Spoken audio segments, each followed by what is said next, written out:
Good afternoon, everybody. We voted today in the Council on two very important resolutions. The first on the sanctions renewal for the Democratic Republic of Congo.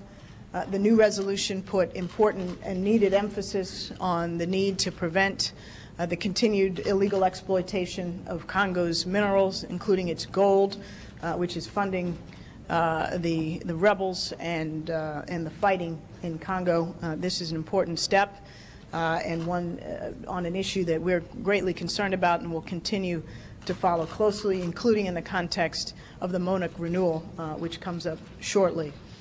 In addition, we voted on the resolution rolling over and strengthening the effort to combat piracy in Somalia and in the waters off of Somalia. And this, too, is a very important resolution in that it reaffirms and renews the authorities that were established last year, but also creates greater impetus for more effective domestic prosecution of pirates in various countries around the world. The importance of this was underscored yet again today by the brazen hijacking of a supertanker bound from Saudi Arabia to the United States, some 800 miles offshore of Somalia. And in the Security Council consultations today, we've been discussing UNAMID and the situation in Darfur. And I wanted to make a few comments about that. I anticipate that the President of the Council will make a few broad remarks consistent with the views expressed by a range of Council members. But I wanted to underscore that the United States is particularly concerned about the reports that we heard referenced in the Secretary General's report of some 42 instances in which UNAMID personnel and patrols have been denied freedom of movement and access.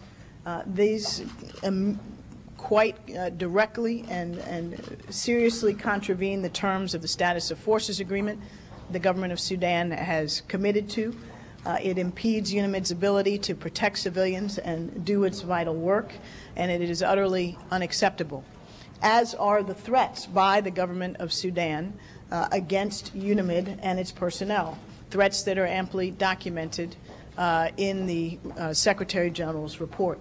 We expect that the UN will continue the important and vital efforts of UNAMID that are occurring in the most difficult of circumstances, and we expect that the UN will report fully, accurately, and on a timely basis, not only about incidents as they occur, but who is responsible for incidents when they occur.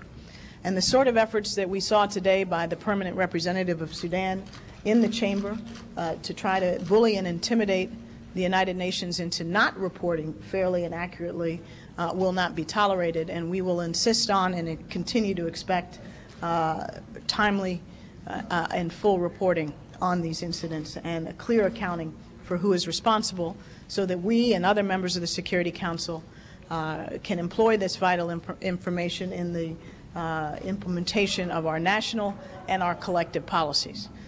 With that, I'm happy to take some questions. Well, what progress is being made toward a agreement on effective sanctions against Iran, bringing in China and Russia in light of the IAEA chairman's statement about a stalemate and Iran's threat to build 10 or more additional uranium enrichment facilities?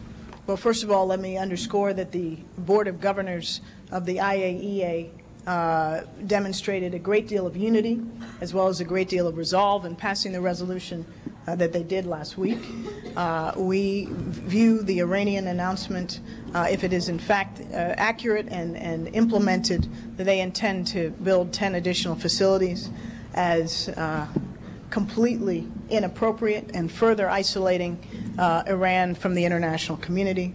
We view that, frankly, as unacceptable.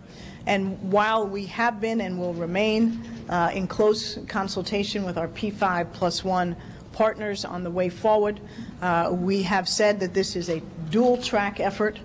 There has been an engagement track, which we have been very actively engaged in, but there is also a pressure track.